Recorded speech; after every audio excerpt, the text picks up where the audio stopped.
Oh, it was a cold night on the 14th of April, 1912, as an ocean liner steamed through the North Atlantic. Suddenly, out of nowhere, a bell began to chime. The phone rang in the bridge and was picked up. "Iceberg! Dead ahead!" The ship was the RMS Titanic,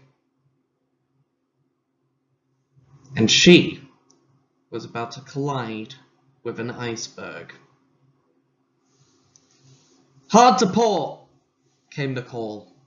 The ship swung about. The iceberg scraped along her starboard side, but the Titanic had survived. 4 days later, she would arrive in New York before being dragged off to Halifax in Canada to await urgent repairs. The story of the Titanic is one that many will know. She was the middle ship of the Olympic-class liners, alongside her sisters, Olympic and Gigantic. Together, these three sisters would go on to be some of the most infamous ships ever to sail the seas, and this is their story. This is the RMS Olympic in the 1930s, setting off from New York, and she is, of course, the oldest of these ships.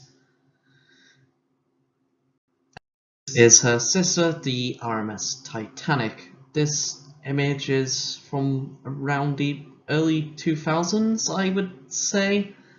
This must have been on one of the events where they take her out of Southampton. Anyway, so the idea for the Olympic class was first created in 1908 by the White Star Line, and construction would begin soon afterwards, with the Olympic and Titanic both being constructed next to each other at Harland and Wolff in Belfast, Ireland. The Olympic would be the first to finish construction and set off on her maiden voyage in 1911. Not long after that, she would have an incident with this ship, the HMS Hawke, which, while both ships were travelling along the edge of the Isle of Wight, the Hawke would unexpectedly make a turn to starboard and collide with the Olympic. This collision, as you can quite clearly tell, caused severe damage to both ships, but it would not be the worst that the Hawke would endure, and it would not be the last time that an Olympic class would suffer severe damage from colliding with an object. Which, speaking of which, we have the RMS Titanic. I do not know why that video did not play, but that was supposed to be a video there of Titanic's starting off on its maiden voyage. As we've already discussed, the Titanic would narrowly avoid sinking after colliding with an iceberg in the mid-North Atlantic. This incident would become incredibly famous due to, well, I think you can tell why. The ship came incredibly close to fully sinking, to the point where there were people milling about on decks. They were readying lifeboats, passengers were in life jackets, ready to abandon ship, until efforts were made to assure them that the ship was not going to sink and that all was fine. And here we have some of the wireless communications from that night. Titanic to all ships. Struck berg. 41-44 degrees north, 50-24 degrees west. Ice field in area. Carpathia to Titanic. Do you require assistance? Titanic to Carpathia. No. Damage is bad, but no danger of sinking. Heavy list to bow, but overall safe. Titanic to Cape Race. Stop due to iceberg collision. Expect to be 2 days late to New York. Can pass this on to New York Harbor authorities. Carpathia to all ships. Titanic struck berg at 41-44 degrees north, 50-24 degrees west. Non-fatal damage. Ice field in area. Go slow if nearby. Mount Temple to Carpathia. Understood. Olympic to Carpathia. Understood. Frankfurt to Carpathia. Understood. Frankfurt to all ships. Titanic struck iceberg. Sinking fast. Requires assistance. Coordinates 41-44 degrees north, 50-24 degrees west. Titanic to Frankfurt. Shut up, old man. We are fine. Titanic to all ships. Disregard Frankfurt. Have taken heavy damage but no danger of sinking. Olympic to Titanic. How are you doing, old man? Titanic to Olympic. First 3 compartments flooded.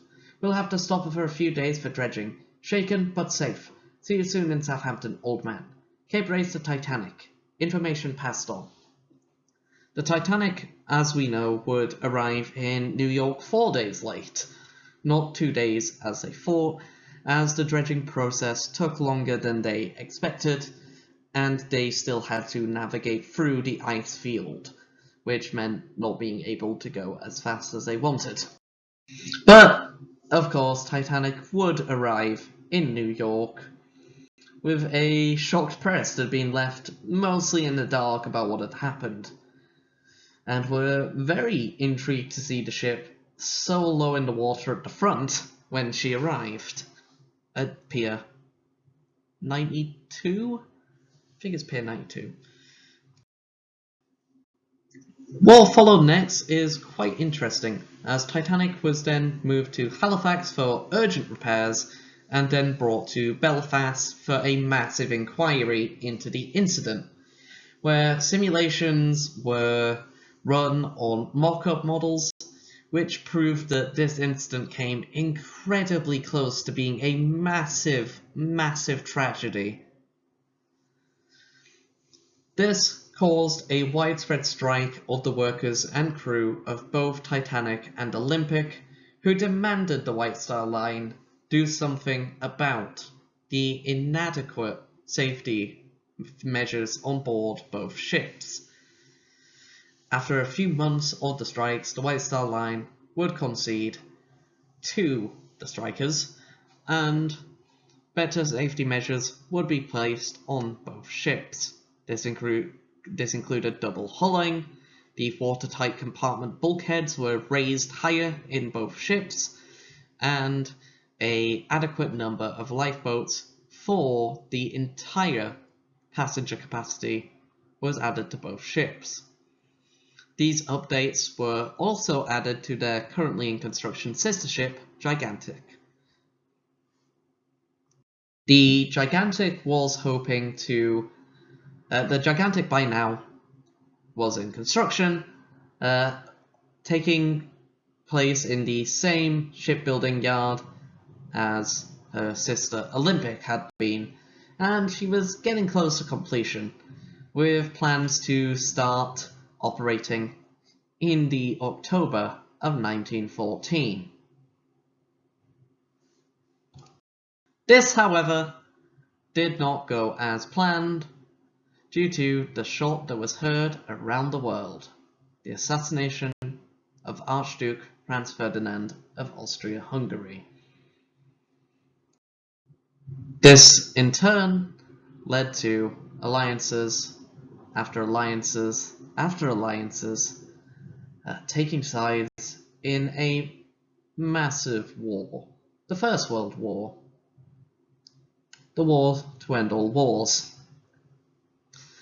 This meant that construction on Gigantic was slowed down severely, as many of the parts she needed were requisitioned for the war effort, along with quite a lot of her workforce being drafted for the war. Despite the war, both Titanic and Olympic would continue to run passenger services, although passenger numbers were incredibly low at this point, and it was mostly just American citizens taking the Atlantic crossing back to America away from the war zone. This brings us on to the HMS Audacious incident.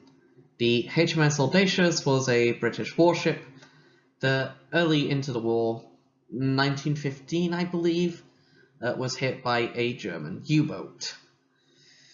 The Audacious would send out a distress signal which would be picked up by the RMS Olympic, which would try to tow the ship, which would fail.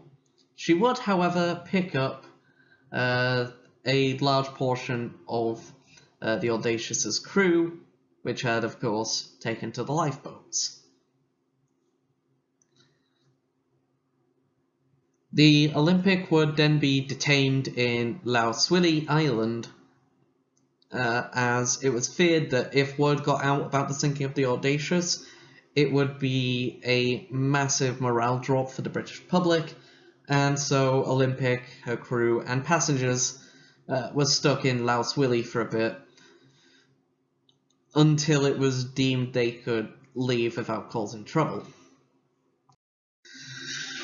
After this, the White Star Line would decide to temporarily retire Olympic and Titanic from passenger services and wait out the war in Belfast. You can see the two sister ships in Belfast waiting out this period of time. However, this would not last long.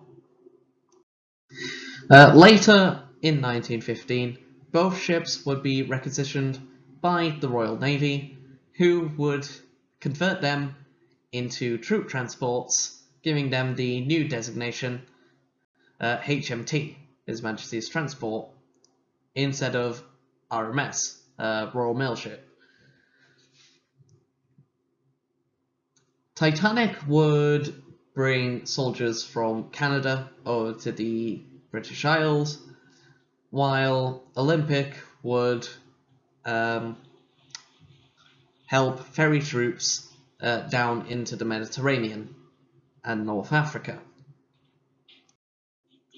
They would later be joined by their sister ship, Gigantic, who would be given the designation HMHS, His Majesty's Hospital Ship, as the Gigantic's role in this war would be as a hospital, mostly servicing the Gallipoli campaign and bringing wounded troops back to England, while providing medical services for the wounded soldiers until they could be taken to a hospital that would have much more adequate ways of helping the wounded.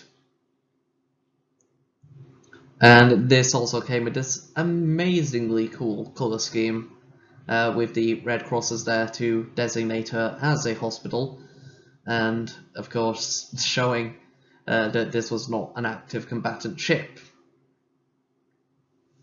However, this would not save her from the incident that was to follow. In early 1916, while off the coast of Greece and sailing through the Straits of Kea, the Gigantic would be rocked by a massive explosion, as she had just struck a German mine. Luckily, the Gigantic was going to Gallipoli, not returning, so she had no wounded patients on board, just the crew, a couple of passengers, and a staff of nurses and doctors. The Gigantic would be in very bad shape, but would be barely able to survive. As one nurse noted from the time, she was glad she had not opened any of the porthole windows, given the seriousness of the situation, as she realised that if she had done that, that would have been a new way for water to enter the ship and potentially cause it to sink. The Gigantic fortunately did not sink, as while she was technically sinking, the rate of sinking was slow enough that her captain was able to beach her on the island of Kea and send out a distress signal. The Gigantic would then be picked up by the Royal Navy and towed into Naples, where she would undergo serious repairs before re-entering service once again as a hospital ship. Another incident involving an Olympic-class liner involves the Olympic herself. In 1918, while bringing American troops over to Cherbourg, France, the Olympic would encounter a German U-boat, U-103, I believe, if memory serves correctly. The U-boat would spot the ocean liner and attempt to sink her, but instead of trying to flee, the Olympic turned head-on towards the submarine and went to full speed. The Olympic was going to ram it.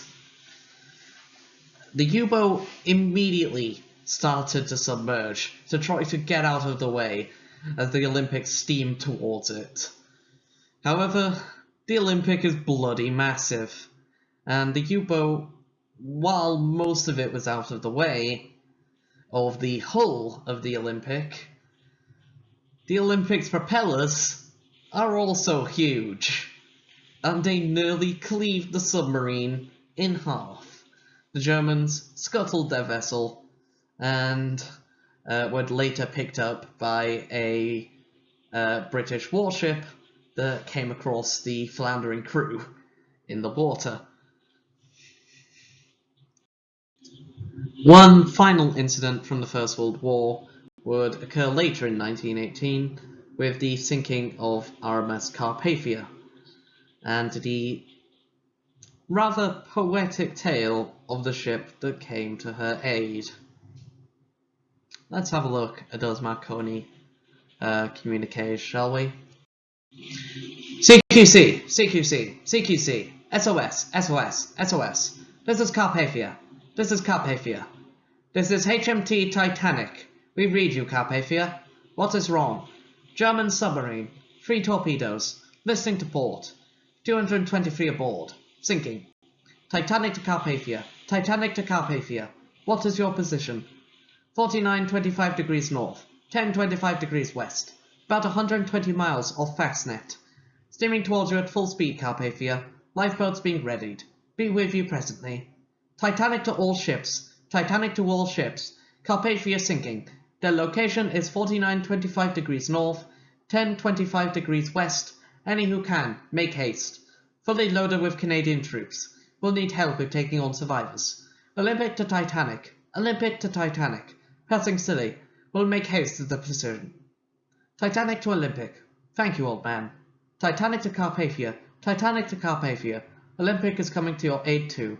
Carpathia to Titanic. My thanks. Signal too weak to reach them. The HMT Titanic would arrive on the scene to witness the Carpathia's final plunge, and was able to rescue all 223 members of Carpathia's passengers and crew. They would join the Canadian troops on board Titanic until the Olympic, which was mostly empty, arrived to take the load from Titanic and allow her to continue on to Southampton. With the end of the First World War, all 3 ships once again returned to passenger duty, Gigantic, of course, joining her 2 sisters for the first time. And it was a raucous celebration in 1919 when she arrived in New York for the first time. All 3 ships would often pass each other during the 1920s, often giving a honking salute to one another. Despite all 3 ships now being able to serve their job, as the 20s went on, their age became more and more clear as newer ships were coming onto the scene and outclassing the Olympic class in terms of speed. However, the Olympic class still had luxury, and they kept that up to date. The size of these ships allowed them to renovate new portions, and in the case of all three ships, this would include all three of them getting a movie theatre that would play the latest films released as part of the voyage. These were truly the first cruise lines. In 1929, however, things would start to go downhill with the Wall Street crash. Luckily for the White Star Line, the combined profits of the three Olympic sisters allowed them to stay relatively afloat. Don't mind the pun there. However, it did of course cause a massive reduction in the amount of people willing to sail by these ships. The White Star Line would combat this by allowing more and more affordable ticket prices, turning the Olympic class from a luxury class liner for the creme de la creme into a more of a multi-class ship, if that makes sense. I mean, it had always been a multi-class ship. They had second class and steerage, but it was now more geared as for everyone, rather than certain areas of the ship being exclusively for first class. However, the Wall Street crash also led to other things, one of which being the combining of Cunard with the White Star Line. However, due to the White Star Line's decent profits in the post-war period, they gained the major share of the company and kind of shafted Cunard on some decisions. One of these occurred with the RMS Queen Mary, with Cunard wanting to scrap the Olympic to pay for this project. The White Star Line said no. And instead it would be two Cunard ships, the Anaquena and Mauritania, that would be scrapped to make way for this project, which would be part of a new class of quality ocean liners. Despite this new class of ships quickly taking over, there was still room in the world for the Olympic class. In 1931, the Olympic would do the unthinkable. She would circumnavigate the world. This was the first of a major line of celebrations for the Olympic classes to celebrate her 20th birthday. The Olympic would set off from Southampton, sail across the North Sea to Norway, to Bergen, where she would pick up more passengers, people getting off and on, for doubling back, stopping at Edinburgh, Cherbourg, Barcelona, Naples, Athens, Port Said, Mumbai, Singapore, Darwin, Tokyo, Honolulu, Los Angeles, Pasadena, Lisbon, before once again returning to Southampton, having circumnavigated the planet in the space of a year. However, like all good things, it must come to an end, and towards the end of the 1930s, the White Star Line was thinking of retiring and potentially scrapping the Olympic classes, when, on September 1st, 1939, plans would change. Nazi Germany would invade Poland, sparking the Second World War. And just like the previous war, Olympic-class liners would once again be requisitioned by the Navy as troop transports, all three of them this time. All three ships would go on to play major roles in the Second World War, which we will now get into. The first major event that involved these ships would be the hunt for KMS Bismarck. The Bismarck was Germany's pride of the fleet, and when she left port in Danzig in May of 1941, it was a massive scare to the British, as if this ship had got into the North Atlantic, it would have been a serious threat to the tenuous supply lines that were keeping Britain in the fight. This was heightened further in the Battle of the Denmark Straits when the Bismarck sunk the HMS Hood, the flagship of the Royal Navy. A call was then put out to any ships nearby to help in the hunt and destruction of the Bismarck. One such ship was HMT Titanic, who would, owing to her slow speed, only arrive to join the final barrage against the already doomed Bismarck, but she was able to score a couple of decent hits onto the German battleship before he took his final plunge. As for the Gigantic was given to the Australians in late 41 after the Japanese occupied French Indochina.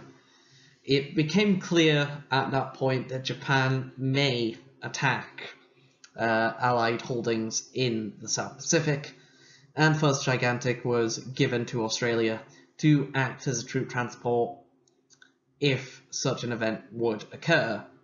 She was parked in Darwin in Northern Australia, which would come in handy as on December 7th, 1941, a day that shall live in infamy, the Japanese armed forces attacked the American Pacific Fleet at Pearl Harbor, along with other Allied holdings in the Pacific, including Hong Kong and the Philippines. This would, of course, bring the United States into the war along with Japan. And the Gigantic began loading up with Australian and British troops to aid in this new Pacific theatre.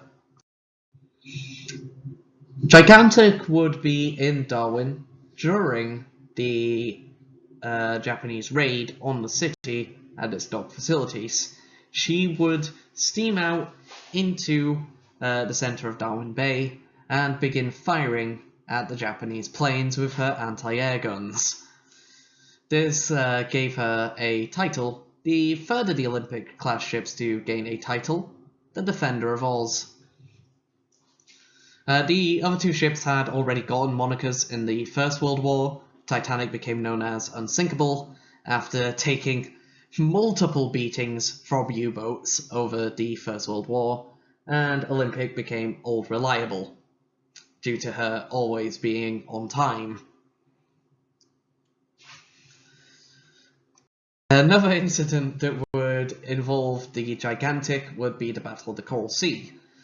Following the raid on Darwin, she had temporarily had her funnels taken off to undergo repairs, and was still acting as a troop transport in the Pacific, where she would be ferrying Australian troops to Papua New Guinea from Sydney, where she would end up in the midst of the Battle of the Coral Sea, where Japanese bombers would mistake her for an American aircraft carrier.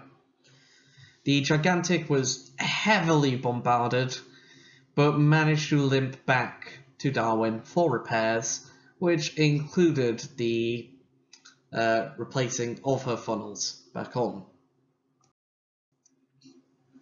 Later into the war, the HMT Olympic would be used as suppressing fire for this incident, Operation Torch, the Allied landings in North Africa.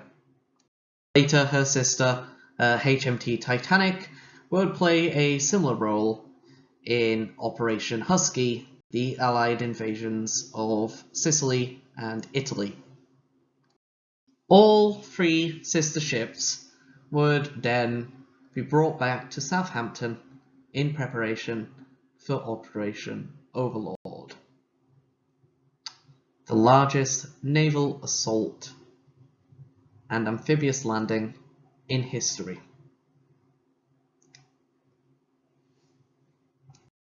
On June 6, 1944, the Allied powers would land 5 major groups onto 5 major beaches. Utah and Omaha for the Americans, Golden Sword for the British, and Juno for Canada and other Commonwealth forces. Having suppressive fire for these incidents, for these landings, would be Titanic, covering Utah and Omaha, the Olympic, covering Gold and Juno, and the Gigantic, covering Sword. Eventually, all 3 ships would see out the war and return to Belfast, where the White Star Line would begin to think about what to do with them. The Australian government in the post-war world would actually ask White Star Line to be given ownership of Gigantic, which the White Star Line would do, handing the ship over to the Australian government and allowing it to be taken to Sydney, where she would be moored as a museum ship dedicated to her own personal history. This would inspire the White Star Line to do something similar with the 2 other ships. In a similar vein to how the Queen Mary is on display in California, they would decide to do the same with Olympic and Titanic. And here is a map of the locations of these 3 ships in today's world. The Olympic is docked in Belfast, the Titanic in Southampton, and the Gigantic in Sydney. All 3 ships can be visited if one so wants to, acting as museums dedicated to their own personal histories, with tours on the daily, and occasionally being brought into a seaworthy state for a little bit of parading. In the ensuing years after these incidents, after these ships had been docked, there would be many films and books written about them. One of the most infamous is A Night to Remember, an alternate history tale where the Titanic sunk that fateful night in April 1912. This would later be adapted into a film in the 1950s, which was somewhat successful. Following on from this would be latter films such as Titanic 1997, directed by James Cameron. This film would be a very, very sappy romance, a sort of Princess and the Pauper tale between 2 characters, Jack Dawson and Rose, who would eventually there's one scene where they were fooling about below decks, and Jack actually got stuck in one of the few compartments that was flooding and was only saved with the dredging, and was unconscious for the rest of the ship's journey into New York, and woke up Disney princess style when Rose kissed him. Eventually, the story ends with them starting a new life in New York together. There was also a very shitty film called Britannic, which couldn't even get the ship's name right. It was supposed to be an account of the Gigantic and was directed as a sort of action alternate history. It's just bad. It's just bad. It was clearly building on the success of Titanic, but did it badly. It even got the fact that the ship did not sink wrong. Which is weird, given you can actually go and see the ship. It's in Sydney. Oh, fun fact, by the way, for the 1997 Titanic film, they would actually use Titanic as shots for some of the backgrounds, even bringing her out into sea to film some of the shots of the ship sailing. Although, of course, by this point, the ship was run on a very different system, being fully electric by now. So, this is the story of the Lifestyle Line's Olympic class. Now, if you are at least somewhat versed in history, you would know that this is bullshit, and that the Titanic did in fact sink. The Gigantic was not called the Gigantic and was renamed to the Britannic, and she also sunk. The Olympic would be scrapped after the merger of the White Star Line and Cunard. It is an enduring legacy of these three ships, and I have used this date, the 14th of April, the 111th anniversary of Titanic sinking, to help raise awareness of these other two ships that are somewhat sidelined by their more famous sister, and to show a timeline of what could have been had things gone a lot better, and if the legacy of these ships had been allowed to endure. I thank you for watching.